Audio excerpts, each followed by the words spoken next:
Hey everybody, how are you all? My name is Mrs. Quirk. I'm a friend of Miss Tammy's and Miss Lisa's, and I have a story that I would like to read to you. I found this great book on Epic.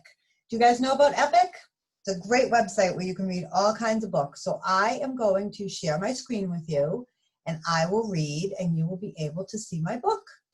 Can you guys all see that?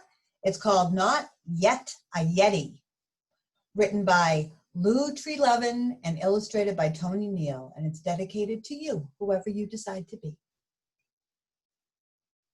George's granddad was a Yeti. His mom and dad were Yetis. His sister was a Yeti.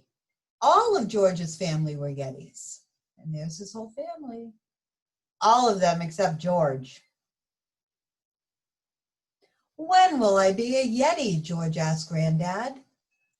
When you can survive alone on a frozen mountain, waiting to lure stray hikers to their doom, Granddad growled. Oh my. I don't want to lure stray hikers to their doom, said George. Granddad put his massive paw on George's shoulder. George nearly fell over. Then you are not yet a Yeti, Granddad said. When will I be a Yeti? George asked Dad. When you can chase the people around the mountain until they scream with terror, Dad said. I don't want to chase people until they scream with terror, said George. Dad hugged him. George couldn't breathe. Then you are not yet a Yeti, Dad said. When will I be a Yeti? You're one already, George said to his big sister. When you can leave a footprint in the snow that will make people gasp with dread, big sister said.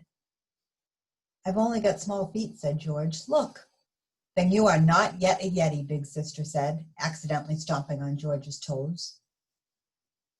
It's not fair, George said to his mom when she came back from chasing some hikers. I'm still not yet a Yeti. Do you want to be a Yeti, Mom asked. George looked inside his head for the Yeti he imagined he would be. It wasn't there. No, said George.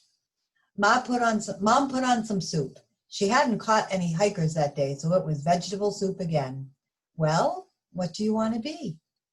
George looked back inside his head. Finally, he saw it. I want to be a unicorn. Mom stopped stirring. Are you sure? Yes, said George. I'm not a Yeti. I'm not even not yet a Yeti. I'm a unicorn. As George spoke, a sparkly horn appeared on his forehead. His arms and legs grew hooves, and a mane and a tail swished into the bits where manes and tails go. Derek, Mom yelled, you better come in here. George has turned into a unicorn.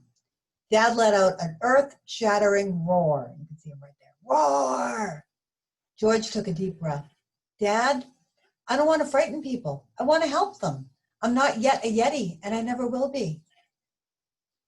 Dad scratched his furry head. Well, he said, we do love chasing hikers. But if we keep eating them, they'll become extinct. So maybe we could chase them, and you could rescue them.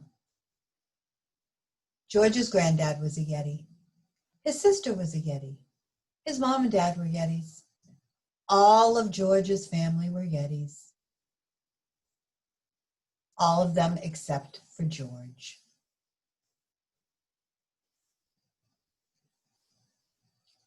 Look at that. What did you think? What do you think? Did you like that story? I like that story too. I liked how George figured out who he wanted to be, and it was different from his family, and that was perfectly okay. I hope you guys enjoyed the story. I'll be back again to read you another one. Bye-bye.